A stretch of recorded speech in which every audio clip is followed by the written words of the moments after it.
Common mark. All right. Cool. Well, I'm with my friends right here filming a guitar course. There's so many cameras on me. And I got a day off and figured we would shoot a YouTube video. Even though a lot of you guys I met a few days ago, but I feel after the bottle day, we're definitely friends. But anyway, for this video, I'm gonna go over these chords actually not even chords, just one particular chord shape that I love so much and I use all the time, and the amount of variety it has. Every variety I'm gonna go through just about is something that I've used in a song or use very regularly. And it's just one chord shape with some small nuances that just give it so many possibilities. So I am going to refer to the shape as the movable Midwest chords. I'm gonna go ahead and claim that, because to me it sounds like, I mean, it's used in a lot of things, but I'm gonna go ahead and claim it because it sounds like Midwest emo to me. And whenever we do like a time challenge and I need to just jump to what I'm comfortable with, I just jump right to these chords. Or just when I'm jamming, I use them all the time. Let's go over just the one chord shape, and then we'll expand to a bunch of other variations, which I've used a million times. Here's the chord shape.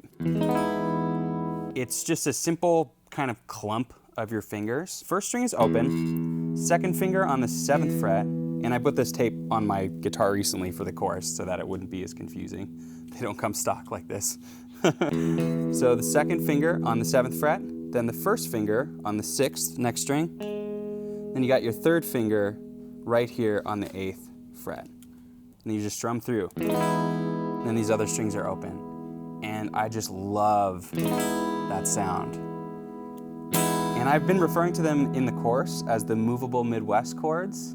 I'm gonna go ahead and claim that because it sounds like Midwest emo to me. Because as we learned, we can claim anything you anything. like. Anything. These are my chords. No one has ever used them before. No, they're used in a ton of different things. We have this shape, and it's just a nice clump of your fingers. I like to put my thumb about there. You can hang it over the top, really whatever is comfortable for you. Love that sound, especially with like a single coil tone. And go like, humbucker's nice, or bring it up to a single coil type thing. Just really sparkly. I just love the variation of having the low E there for the root note, and then having this 7th within that chord, and then having another high E. These open strings just add so much, I don't know, they just add a nice bed for the other notes to be on top of. And that's just a major 7th because of this note right here. So if you're going up the major scale, this is E major, and you're going 1, 2, 3, 4, 5, 6, 7, and so on. This note would be the 7th. It's right next to the E. Whenever you have a note and then another note that's just a half step off, you get this really dissonant sound, like you get that type of sound. Alone, it's pretty jarring, but if you hide it within a major chord, you get a major 7th, and it's just lovely. And in this one in particular, you have that E on the high there. You also have it in, 2 other octaves. And then with this major 7th, you can get that dissonant sound between these two notes. Again, alone it's jarring, though there's a bit of differentiation because this one is higher up on the fretboard, so it has a bit of a different tone. And then you combine it within the E major sound, and I just love it. I could live in this sound for the rest of my life. Like, this to me just sounds like real beauty, Like a major chord is like a perfect sunset that was photoshopped. And this is like, I don't know, just real, like a person you love, but they have flaws. Am I going too much into this? Like, I just love the major 7th sound. That's deep. I just like, too deep? Too deep? No, that's good deep. That's just what it sounds like. So, we have first chord, first shape, and there's so much variation here. Another thing that's really special about this one, it's all just clumped around that 7th fret. And the 7th fret is really special for a lot of reasons, and so is the 12th fret. And the 12th fret is where the octave is. That's why it has the double dot on it. And then guitar companies like to put the inlay there because the 12th fret is particularly special in that all these notes go up to the 12th fret, you get them all up in octave. So if we take that same shape and just go from the 7th to the 12th, but we get another major 7th-y type sound. I think this is a major 7th, but it's like A major 7th plus B or something. I don't know. It's the second movable Midwest chord. A major 7, add 9. A major 7th, add 9. Thank you, Taylor. You got it. And it's the exact same shape. First off, I just love the sound of these two chords together.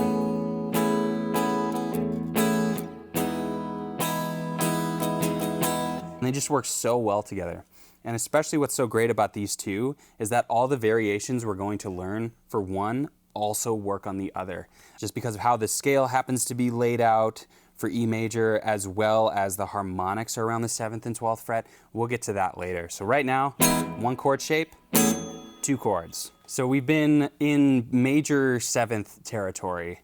And because this is the major 7th, just one fret up, we got the E. And since these are all based around E major, that E gives you a nice resolve, especially with so much of this like dissonant major 7th sound. That's the first variation that I use. There's a few different ways that you can do it. Often I'm actually using my pinky here, and I'm just bringing the pinky up one fret to get that major 7. Yeah. And then once you bring this up, you got so many E's here, and you just have those two other notes accompanying it, but it's a lot of E's and in a lot of different places and different strings. You can use the pinky, bring it up, or keep the shape just how we had it before and bring the pinky into it is another move I use a lot. And it works on the 12th fret as well. What are those chords, Taylor? That's just a sus chord at that point. What's the sus chord? sus2, so A major sus2. What does sus mean? It means you're using the 2 or the 4 instead of the 3, but you're also using the 3 in this, so it's probably still an add 9, just minus the 7th. All right. Midwest chord 2. Midwest chord 2, I like that better, yeah. So we have that other variation, which now that we can do it in both places, both these chords, brings our total chord variations up to 4. And at this point, it's so useful.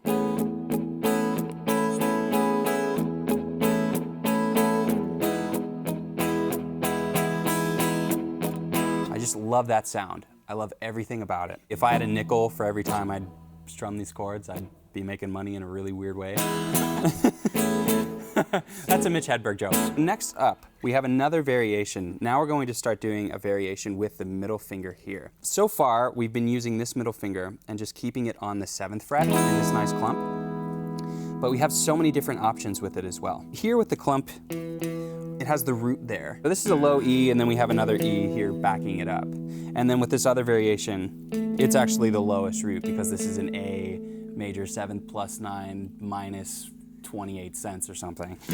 So that keeps the A there going. The next variation is if we want to really hone in on that octave of the root note, we can use this finger to mute the E string so that we can still strum through, but we don't get that low E note. Especially with this chord up here, it makes sense to do that given that we can keep the root at the lowest string, which is kind of standard. So if we just take this finger and just bring it up a little bit, not enough to get a note or to press down on the E string, but just enough to mute it. So now we have the E string out. And it keeps it more centered on the root note. I would use this especially when playing with a bass player. And then they can handle the low end, and we can put more separation between the guitar and bass, and that can be really musical. I'm usually using the low E string though when I'm playing on my own. And so it just keeps it a bit more focused on those two chords. So another variation with this is to bring this finger off. And because we're on the 7th and 12th fret, we got some great harmonics here. And I love harmonics so much. In theory, there's an infinite amount of harmonics on the string.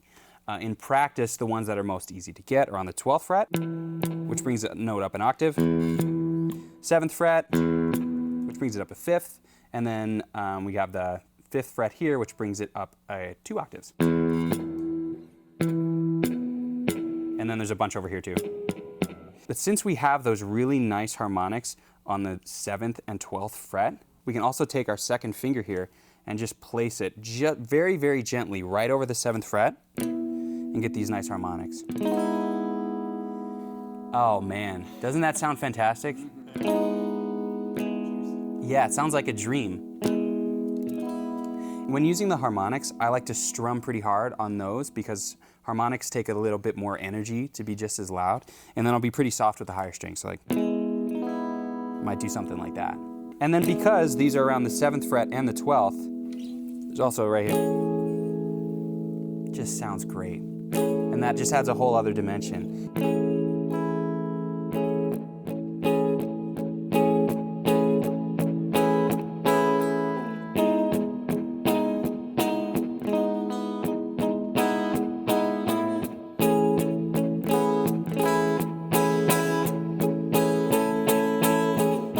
I'm adding in that other pinky finger in there.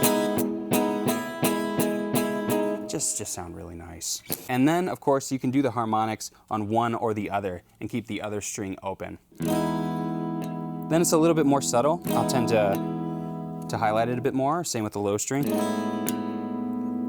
That one's a pretty interesting one, yeah. Or right here.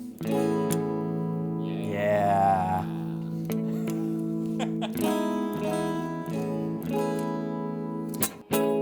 If you're getting a harmonic, you can get the most out of it if you strike the string when you're just barely touching it and then bring your fingers off of it.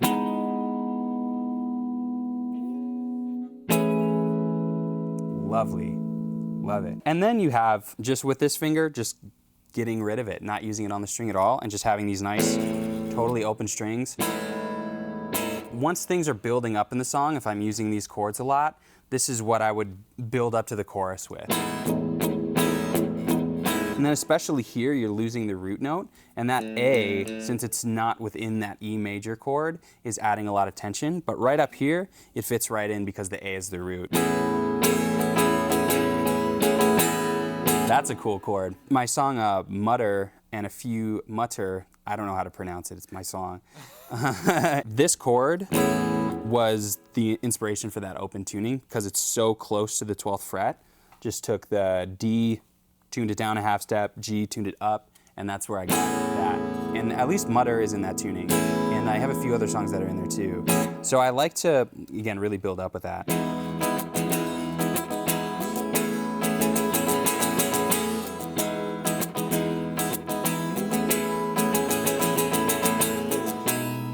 And then that moves to the next one we can do, which is bringing in that B.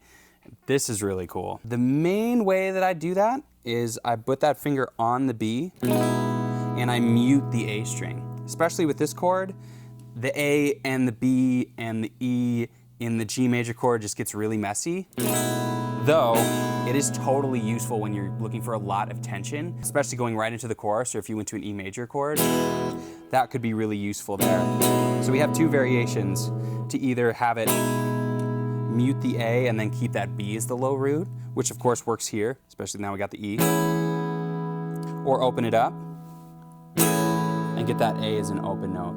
Really useful here as well. And then if you want a lot of tension, you can do that here. So I'm moving to that B quite a lot. Then it can give it a little bit of movement in the root notes because now we can go to A or D or B. Yeah, I do that a lot.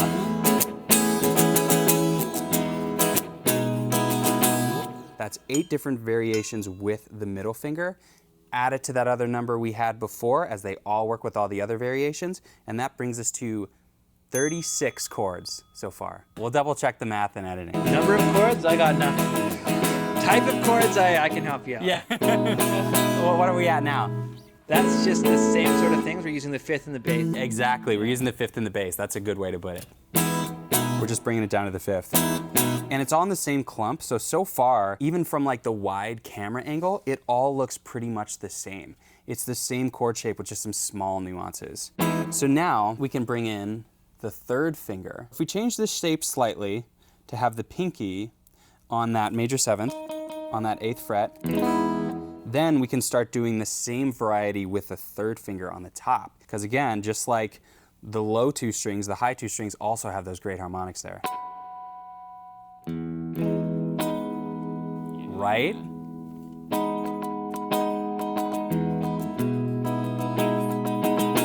And then same here. So you can get those 2 harmonics as well and get them individually. I get them individually when I'm looking for like a lead sound, you know? If I'm trying to make a lead from the chords, right? What is... Oh, no.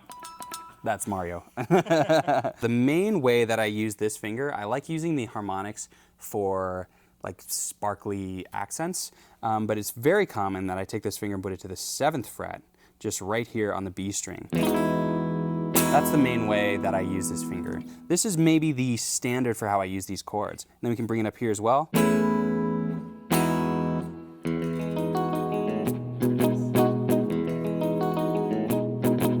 Yeah, and that's rollerblading right there. Rollerblading. There, I'm just bringing that in, and then with the other variation, just bringing the root and the B, muting the A, adding some palm muting.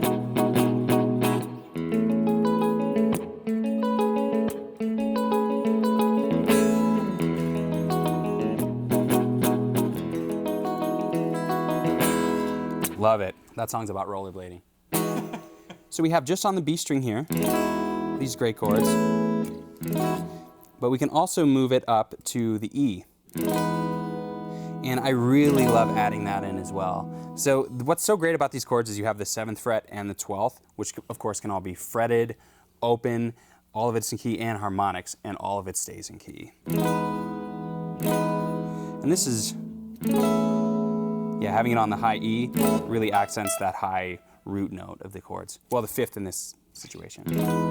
And then with the low B, you can mute the top string. I really like having the open strings, giving you a little bit of a different tone. It kind of has a bit of like a sitari or just open tuning type of vibe. But with both of these, like with the B, you can use that finger and have it mute the top E if you want to keep it less open, tuney soundy. And I would usually couple that with this finger also muting the low string. So we just get the fretted notes. If you want to get that type of sound, not have the open strings, especially if you're working with a band, it's less airy. And then with the high string as well, to get that high note, you can also mute the B if you just kind of clump it together there. That is what I would use if I'm setting up for a lead sound with that chord. Like I might go, and to keep a bit more separation between that high note and the chord at the bottom. Or you can just use it to mute all the strings. There are those 2 high strings. And then, so right now, already, we have so many variations. Add those variations to it, and we're at 288 chords. It's pretty good. One a day, that'll get you through most of the year. These all are within the realm of E major, that key. If you're unfamiliar with keys, I just kind of think of it as like there's a chord that everything is based around, and in this one it's an E major. And so it's in the key of E major. So going to the E major is also going to be great. I got some variations with that as well.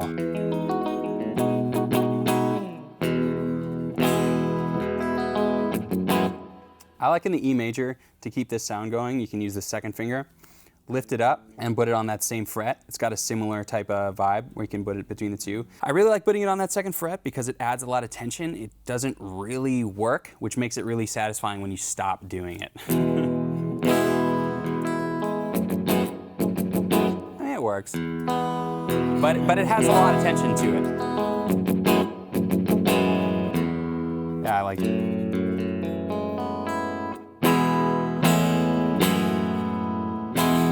Some cool variations with E major there. So I use that a lot with these chords, but those aren't reflected in the total. Another thing we can do with the pinky here is we can bar these 2 frets and really resolve to the chord. So I have this regular shape. I can bring the pinky down, and I'm muting the high E. I don't really find a use for that in these situations. Oh, that's cool, actually. Maybe I'll find a use in the future. But I usually just keep it to these 2, and then you got a nice resolve. Yeah, so it's just like a...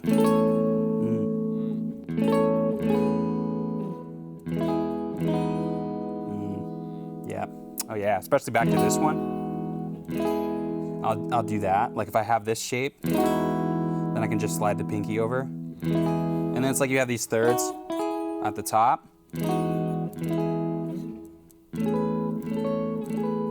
You always want to be fretting these 2 middle strings. These are all going to work great But these middle strings, you want to keep under control. A pretty easy thing to do once you start really adding variation is to accidentally get the G in there, the open G, and then it's always going to be sour. Maybe that's your thing though. Totally cool. But often when I'm doing like some type of variation, when I mess up, it's usually because I get the G open. So we got that variation.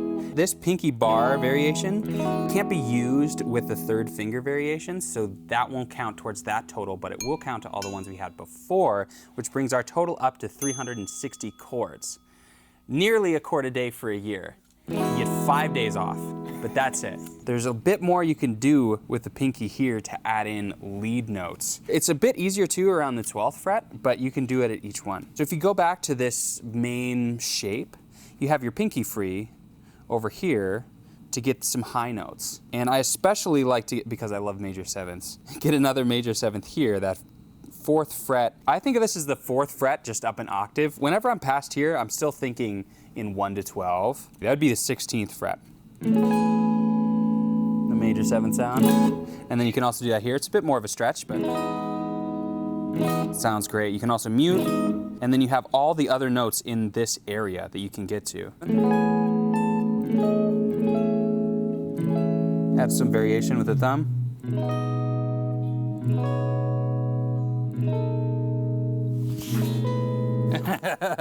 Usually when I'm bringing in the pinky there, I'll then go to a quick lead, like.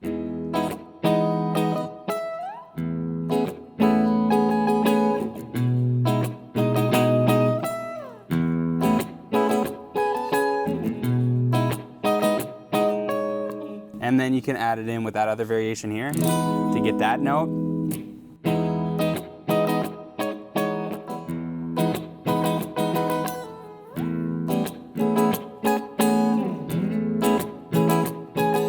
So you have all these notes there that you can still use with all those other variations.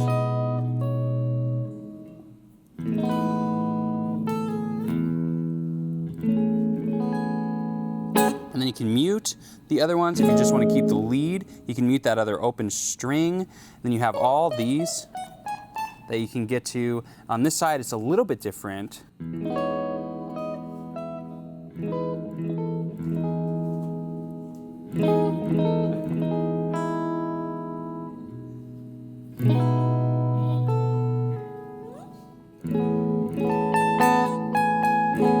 you can really stretch. Yeah, that's a tough one.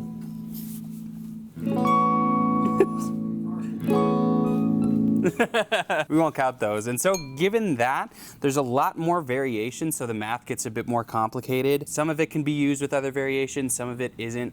So I don't have the math now, but I'll do that later. So also, if you're in this position up here, sometimes I like to use this finger and angle it, the middle finger, to get that. That's like a little tension and release type thing. So we got another variation there. It brings us up to about this many chords. Then you start adding in what strings you're strumming or how you're strumming them. Then it can really bring it up to about this. And then if you get into other instruments too, the amount of variation and the amount of songs you can make with these chords is just endless. And with these variations to just this one shape, I've used like all of them. Like they're so fun to jam on, especially because you have just so many options when you just pick up a guitar and strum that chord, that it's just really great to jam or to write to. And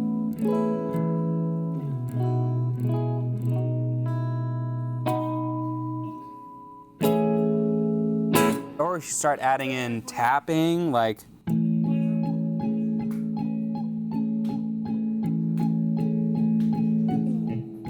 that's my song Unconditional, and I'm just strumming through those chords and getting the harmonics at the top, tapping in some notes.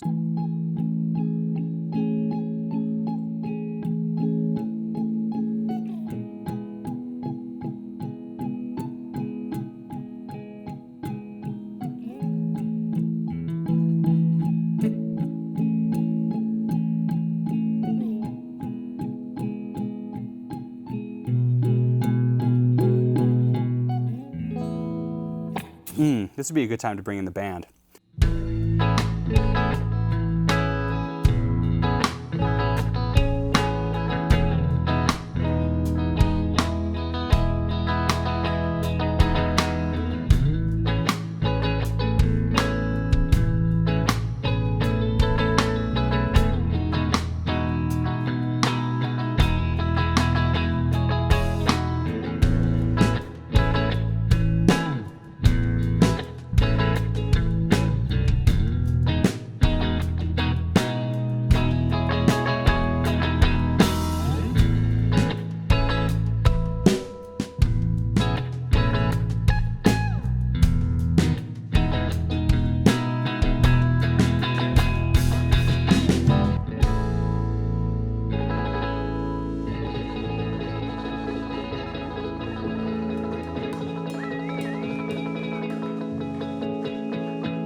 Well, that is the one chord shape that leads to some ludicrous number of variations that are all very, very useful. Have fun jamming. And if you make anything with these chords and want to tag me in it, it would be really, really cool to see them. So the stuff we've been doing today is a lot more on the advanced side, but the guitar course we're working on is for people who are totally new to it or just absolute beginner, like have never held a guitar before. So if you're also interested in learning the guitar, I think we came up with maybe the most fun course to do it with. We're gonna get you playing a song right in the first hour of the course. 2 chords are all I'm looking for. Playing a song and writing music within the first lesson, or playing a punk show, or recording a song in a studio. Making commercial jingles is a really fun one. Go to bed, little Timmy. You've got school in the morning. Filming that was a good time, doing all these different commercial jingles. And then we learn technique and music theory a little bit along the way to help us achieve those goals, and it's just a ton of fun. We've been having a blast making it. I'm so proud of this guitar course. If you are new to guitar and you've watched through this entire video about variations, it's probably time to pick up the instrument, I would say. So if you would like to check that out, we have that done now. When you're watching this, we still have a lot to do. And regardless if you want to check out the class or not, I mean, continue playing guitar. Because guitar is great. If you're new to guitar, welcome. We're happy to have you. Not that I'm the ambassador of all guitar on the internet. That makes it sound like... But I think I can speak for everyone. We're happy to have you. Welcome to the instrument. It's the best. So that's it for me. Thanks so much for watching, and we'll see you sometime soon. Yeah, see you next week, maybe. I don't know. Our video schedule has been totally messed up. Or this year. Cut. Yeah. All right. Great. Great.